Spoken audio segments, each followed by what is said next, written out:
Muy buenas tardes, mis amados hermanos. En esta hora quiero desearles las más ricas bendiciones de parte de nuestro Dios. Y aquí empezamos nuevamente ya en este año con las reflexiones y estudio bíblico que tenemos preparado para ustedes. Espero que les sea de mucha bendición y quiero comenzar hoy con el primero. Y creo que va a ser de mucha edificación para cada uno de ustedes. Pero antes de comenzar, quiero invitarle a que si este canal es de bendición para su vida, usted vaya y se suscriba a él, le dé a la campanita para que cuando se suban los estudios, le notifique a usted y usted pueda ser edificado también y comparta también estos estudios con otras personas para que también el mensaje del Evangelio siga alcanzando a muchas personas más. Entonces yo le invito hoy a que usted vaya conmigo a la primera epístola del apóstol Pedro, en el capítulo 2, versículo 9. Y hoy estaremos hablando acerca del tema de qué es la iglesia. Y un tema fundamental porque vamos a hablar sobre lo que es la eclesiología.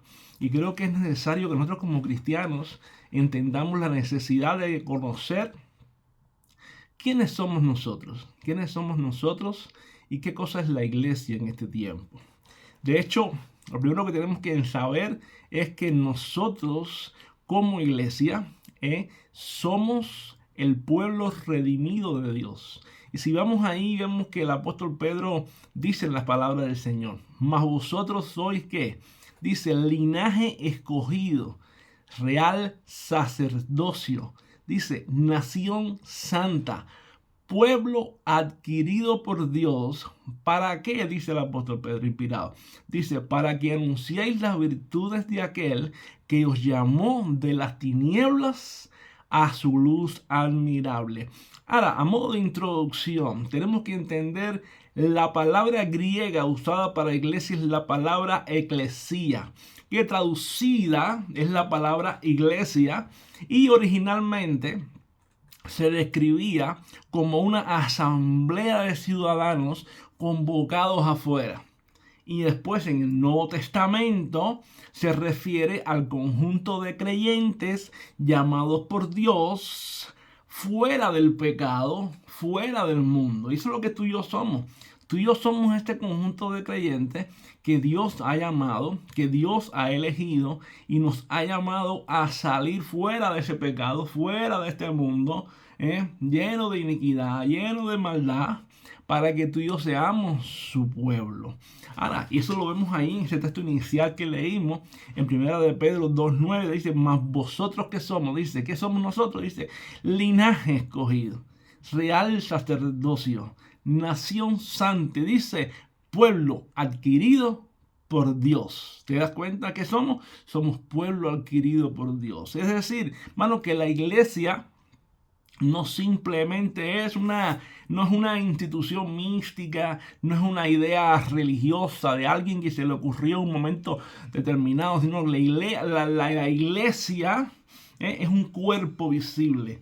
La iglesia es un organismo vivo, compuesta por personas que han sido regeneradas por el Espíritu Santo y han sido unidas a Cristo por la fe. Como dice Efesios capítulo 2, verso 19 al 22, que dice la escritura. Así que ya no somos, ¿qué? Dice, así que ya no sois extranjeros, ni advenedizos, sino que somos ahora, dice que somos conciudadanos de los santos y miembros de la familia de Dios. ¿Qué dice ahora que somos? Ya no somos ni extranjeros, ya no somos advenedizos, es decir, ahora somos conciudadanos de los santos. Ahora pertenecemos ¿a qué? Pertenecemos a la familia de Dios, es decir, tenemos ciudadanía celestial, pertenecemos a la familia de Dios. Dice después al apóstol Pablo aquí dice, por tanto, ¿qué tenemos que hacer como iglesia? Edificados pues sobre el fundamento de ¿quién? De los apóstoles y profetas. Dice, ¿por qué? ¿Por cuál es el fundamento? Siendo la principal piedra del ángulo Jesucristo mismo, en quien todo el edificio bien coordinado va creciendo para ser un templo santo en el Señor, en quien vosotros también sois juntamente edificados para morada de Dios en el Espíritu. ¿Qué está diciendo? Edifíquense sobre el fundamento es Cristo, para que su vida vaya creciendo equilibradamente, porque ustedes son morada de Dios en el Espíritu. ¿Entiendes? Quiere decir que la iglesia es una comunidad, la iglesia es un cuerpo, es el cuerpo de Cristo que tiene que vivir bajo la autoridad de la palabra. Es decir, la iglesia tiene que reunirse para adorar a Dios, la iglesia tiene que vivir bajo la comunidad bajo la autoridad, perdón, de la palabra, tiene que vivir en adoración a Dios. La iglesia tiene que crecer en la enseñanza apostólica. Y la iglesia tiene que tener comunión unos con otros. Eso es algo necesario que tenemos que entender. Y para tener comunión unos con otros, tenemos que saber que tenemos que congregarnos, tenemos que ir regularmente a los cultos. Y también como iglesia tenemos que testificar del evangelio. Es imposible que una persona que diga que es iglesia no quiera testificar del evangelio, no quiera congregarse, no quiera estudiar la palabra, no quiera orar. Eso es imposible. La iglesia misma de por sí tiene que desear eso. De hecho, si vamos al libro de Hechos capítulo 2, verso 42, vamos a ver que la escritura nos dice: y perseveraban en qué. ¿En qué perseveraba la iglesia del primer siglo? Dice: y perseveraban en la doctrina de los apóstoles, en la comunión unos con otros, en el partimiento del pan y en las oraciones. Fíjate que dice: y perseveraban. Era algo constante, una perseverancia diaria. ¿Dónde? En la doctrina de los apóstoles. ¿En dónde más? En la comunión unos con otros. Tú y yo, hermanos, somos la iglesia. Somos la iglesia.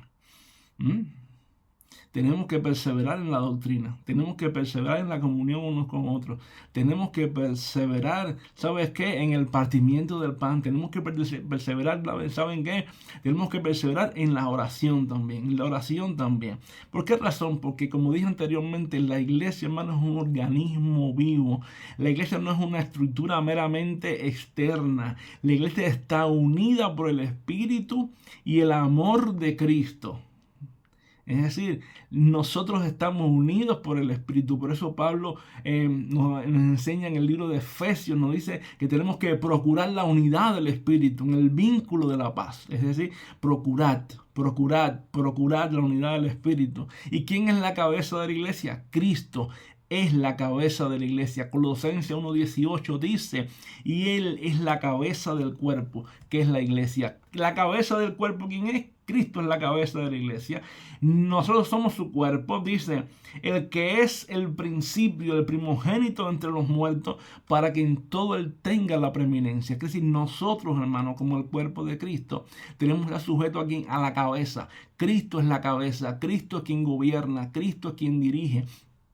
Cristo es quien ordena, Cristo es quien manda aquí a nosotros que somos su pueblo. Nosotros que tenemos que hacer, tenemos que obedecer, tenemos que sujetarnos, tenemos que ser dirigidos por Él en todo tiempo. ¿Por medio de quién? Por medio del Espíritu y su palabra, que ha sido inspirada por el Espíritu. Por eso nosotros como cuerpo de Cristo, hermanos, tenemos que crecer, tenemos que edificarnos y tenemos que manifestar al mundo. ¿Qué cosa? La luz del Evangelio. La luz de Cristo. Porque tú y yo, hermanos, somos la luz del mundo. Cristo dijo bien claro en Mateo 5:14: vosotros sois ¿qué? La luz del mundo. Y una ciudad asentada sobre un monte no se puede esconder. Es necesario que entendamos que si tú y yo somos la luz del mundo, no podemos esconder esa luz, no podemos esconderla. Es imposible ser luz y no iluminar. Es imposible ser sal y no sanar. La sal era para sanar, ¿entiendes? Es imposible. Tú y yo somos llamados a iluminar. Tú y yo estamos llamados a dar luz, a predicar el Evangelio, a mostrar la luz de Cristo. Tenemos que entender esto. Ahora yo quiero hablarte acerca de un fundamento bíblico necesario que como iglesia tenemos que conocer, que es la identidad y la misión nuestra como iglesia. ¿Por qué razón? Porque como redimidos estamos llamados a proclamar a Cristo. De hecho, ahí primera de Pedro, capítulo 2, versos 9 y 10, Pedro ofrece una síntesis magistral de quiénes somos como iglesia. ¿Y cuál es el propósito de nuestra existencia como pueblo redimido? Cuando Pedro habla ahí dice: pero vosotros sois ¿qué? Dice: linaje escogido, real sacerdocio, nación santa, pueblo adquirido por Dios, para que anunciéis que, para que anunciéis las virtudes, ahí está el propósito, de aquel que os llamó de las tinieblas a su luz admirable. Y después marca algo fundamental, marca una transformación, dice, vosotros que otro tiempo erais pueblo, no erais pueblo, perdón, pero ahora sois pueblo, que en otro tiempo no habíais alcanzado misericordia, pero ahora habéis alcanzado misericordia. Ahí ve la transformación. Pedro le habla de una transformación que hubo. Ustedes antes no eran pueblo, ahora soy pueblo. Ustedes no habían alcanzado misericordia, pero ahora han alcanzado misericordia. Pero si vemos este texto, vemos dos grandes verdades. ¿Cuáles son estas grandes verdades? Primeramente, nuestra identidad y nuestra misión como iglesia. ¿Por qué razón? Primeramente, Pedro está hablando que tú y yo somos redimidos por Dios. Cuando habla y toma texto del Antiguo Testamento y lo aplica en este. ¿En qué aspecto? Pedro va y toma del Antiguo Testamento Éxodo 19, versos 5 y 6. Toma Isaías 43, 20. Y toma también Deuteronomio 7, 6. Y si para describir espiritualmente al nuevo pueblo de Dios. ¿Entiendes? Y yo quiero que tú y yo vayamos ahora, porque este pueblo de Dios está compuesto ahora, ¿por qué? Está compuesto ahora por judíos y por gentiles creyentes. Y Pedro toma Éxodo 19, 5 y 6 y dice así, ahora pues, si quieres oídos a mi voz y guardares mi pacto, vosotros sois ¿qué?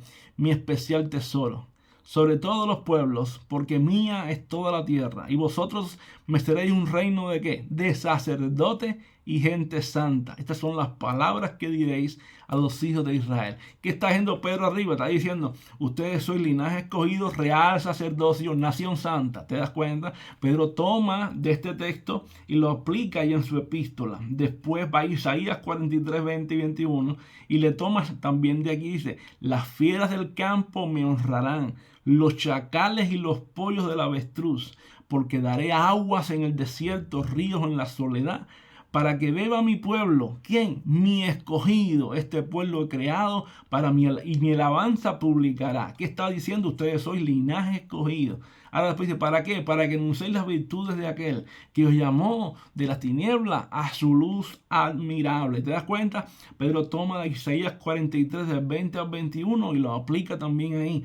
Entonces, y después Deuteronomio 7, 6 que dice, porque tú eres pueblo santo para Jehová tu Dios. Jehová tu Dios te ha escogido para hacerle un pueblo especial, más que todos los pueblos que están sobre la tierra. ¿Qué está diciendo? Ustedes sois linaje escogido. ¿Te das cuenta? Pedro toma estos textos del Antiguo Testamento y los aplica ahora en su epístola para decirle a la iglesia que su iglesia, ¿qué cosa es? Linaje escogido, nación santa, real sacerdocio, para que anunciéis las virtudes de aquel que os llamó de las tinieblas a su luz admirable. Y esto es bueno que tú y yo lo entendamos, hermano. ¿Por qué? Porque lo primero que vamos a ver hoy acerca de nuestra identidad es que tú y yo somos un linaje escogido. ¿Por qué somos linaje escogido? Porque primeramente no somos el resultado del azar. Y es algo que quiero que te quede claro hoy. Tú y yo no somos el resultado del azar espiritual, ni tampoco de la decisión de un hombre que decidió crear una religión. Nada de eso, sino que somos el resultado del propósito eterno de Dios, que nos eligió soberanamente antes de la fundación del mundo. Somos el resultado de ese propósito eterno. Somos el resultado de ese propósito eterno que nos eligió soberanamente desde antes de la fundación del mundo. Efesios capítulo 1, versos 4 y 5. La Biblia declara así. Dice que según nos escogió en Él. ¿Quién? Dios. ¿Nos escogió en quién? En Cristo. ¿Cuándo? Antes de la fundación del mundo. ¿Para qué nos escoge?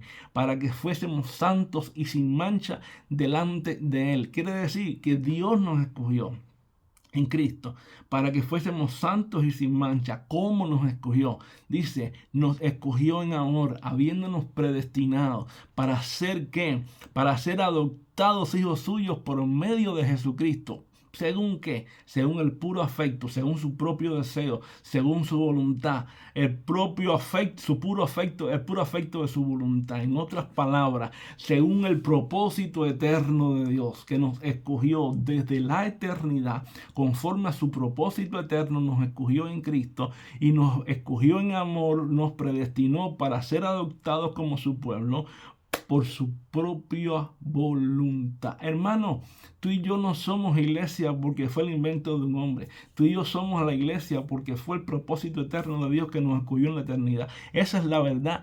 Por eso tú y yo somos linaje escogido. Tú y yo somos linaje escogido por eso. Por eso que somos linaje escogido. Ahora, ¿por qué somos real sacerdocio, hermano? Porque en Cristo todos los creyentes, todos nosotros, todos los creyentes tenemos acceso directo al Padre. Todos. No hay uno que no lo tenga. Todos tenemos acceso directo al Padre. Cristo nos abrió el camino. Cristo rompió el velo. Digamos allí, Hebreos capítulo 10, verso 19 al 22. Cuando Cristo dijo consumado fue, hermano, dice la Biblia que el velo del templo se rasgó de arriba hacia abajo. Pero yo quiero que tú vayas conmigo aquí, dice la Escritura. Así que, hermanos, teniendo libertad para entrar en el lugar santísimo por la sangre de Jesucristo, por el camino nuevo y vivo que Él nos abrió a través del velo, esto es de su carne. Y teniendo un gran sumo sacerdote sobre la casa de Dios, dice, acerquémonos con corazón sincero. ¿Qué dice? Acerquémonos con corazón sincero y en plena certidumbre de fe. Está diciendo, fíjate, teniendo libertad para entrar donde al lugar santísimo. ¿Por medio de qué? Por medio de la sangre de Jesucristo. Si tú y yo podemos hoy entrar a la presencia de Dios, a ese lugar santísimo, es porque Jesús en la cruz del Calvario derramó sangre y murió por nosotros. Es por la sangre de Jesucristo. ¿Y quién es el único que podía entrar en el lugar santísimo en el Antiguo Testamento? El sumo sacerdote. Pero ahora, ¿quién puede entrar? Todos nosotros. ¿Por qué razón? Porque Cristo murió, derramó su sangre, porque Él resucitó. ¿Por qué? Dice, por el camino nuevo y vivo que Él nos abrió a través del velo. Que cuando Cristo dijo consumado es, que dice la Biblia, dice que el velo del templo se rasgó de arriba hacia abajo. Dice, esto es de su carne. Hermano, tú y yo tenemos acceso al lugar santísimo. Pero podemos acercarnos confiadamente ante el trono de gracia, porque podemos hallar gracia para el oportuno socorro. Y teniendo un gran sumo sacerdote sobre la casa de Dios, tú y yo podemos acercarnos, porque tenemos un gran sumo sacerdote sobre la casa de Dios. Y acerquémonos con corazón sincero y en plena certidumbre de fe. Por eso es que tú y yo somos también real sacerdocio. Y por eso estamos llamados, hermanos, estamos llamados a ofrecer sacrificios espirituales. Sacrificios espirituales. Estamos llamados a ofrecer frutos de labios que honren su nombre. Estamos llamados a vivir una vida de obediencia, una vida que glorifique a Dios. El apóstol Pedro, ahí mismo en Primera de Pedro, capítulo 2, versículo 5, nos dice así: vosotros también, como piedras vivas, sed edificados. Fíjate que usa la misma palabra que el apóstol Pablo en Efesios. Sean edificados pues sobre el fundamento de los apóstoles y profetas. Ahora Pedro usa lo mismo. Vosotros como piedras vivas, sed edificados como casa espiritual y sacerdocio santo. Dice, para ofrecer que sacrificios espirituales aceptables a Dios por medio de Jesucristo. Es decir, dice el apóstol, ustedes como piedras vivas edifíquense, como una casa, edifíquense. ¿Y como qué? Como un sacerdocio santo. ¿Para qué? Para que puedan ofrecer sacrificios espirituales aceptables a Dios por medio de Cristo. En otras palabras, tenemos que edificarnos sobre la roca inconmovible de los siglos, que es Cristo Jesús. Que es Cristo Jesús. Pero también, ¿qué somos? Somos la nación santa. Tú y yo somos nación santa. ¿Y por qué somos nación santa? En primer lugar, somos nación santa porque hemos sido apartados del mundo y separados para Dios, no para vivir una vida de aislamiento, ni enclaustrados en cuatro paredes. No. Hemos sido apartados para Dios, para vivir en santidad, para reflejar el carácter de Dios, para reflejar la santidad de Dios en nuestra vida, para ser conformados a la imagen de Jesucristo, para manifestar la santidad, para hacer una diferencia en este mundo. Porque vivimos en este mundo, pero no somos de este mundo. No podemos vivir como el mundo vive, no podemos actuar como el mundo actúa, no podemos hablar como el mundo habla, no podemos hacer las cosas que el mundo hace, pero sí, hermano, sí tiene que haber una diferencia, porque estamos separados del pecado de este mundo. Entonces tenemos que vivir como dice Efesios capítulo 4, versos 22, 23 y 24, que dice la escritura, Efesios 4, versos del 22 al 24, dice: renovados ¿dónde? En el espíritu de vuestra mente, y despojados del viejo hombre que está viciado con los deseos engañosos de la carne. Y dice: y vestidos del nuevo hombre, que ha sido creado como según la justicia y santidad de la verdad. ¿Qué tenemos que hacer nosotros? Despojarnos del viejo hombre, renovarnos diariamente, renovarnos. Ahí tiene que haber una renovación donde en el espíritu de vuestra mente, para que podamos verdaderamente, vestirnos de ese nuevo hombre que ha sido creado según Dios, en la justicia y la santidad de la verdad. Porque somos el pueblo también adquirido por Dios. Esa es la iglesia. Somos el pueblo adquirido por Dios. Sí, hermano, tú y yo somos el pueblo adquirido por Dios, porque somos su pertenencia. Somos la pertenencia de Dios. Tú y yo fuimos comprados con sangre, con el precio de sangre. No cualquier cosa, hermano. Tú y yo fuimos con, no cualquier sangre, no cualquier sacrificio, con el sacrificio de Jesucristo. Jesús en la cruz del Calvario murió por nosotros. Murió por nosotros. Mira lo que dice. Yo creo que tú vayas ahí rápido a Hechos 20, 28, cuando Pablo le escribe a los obispos, los ancianos de la iglesia, y les dice: por tanto, mirad vosotros mismos y por todo el rebaño que el Espíritu Santo os ha puesto por obispo, para apacentar la iglesia del Señor, la cual él ganó. ¿Por qué? Por su propia sangre. Y yo quiero hacer paréntesis aquí para hablar rápidamente algo sumamente importante. Dice: mirad por vosotros mismos y por todo el rebaño que Dios les ha puesto. Dice: ¿para qué? Para apacentar.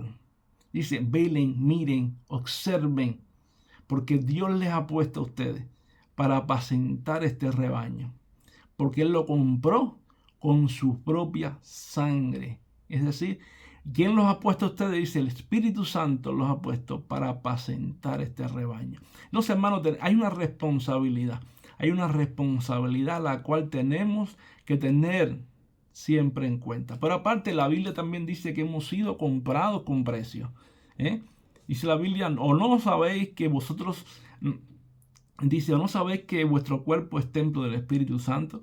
Dice: el cual ya no es vuestro, el cual es de Dios. Dice 1 Corintios 6, 19 al 20.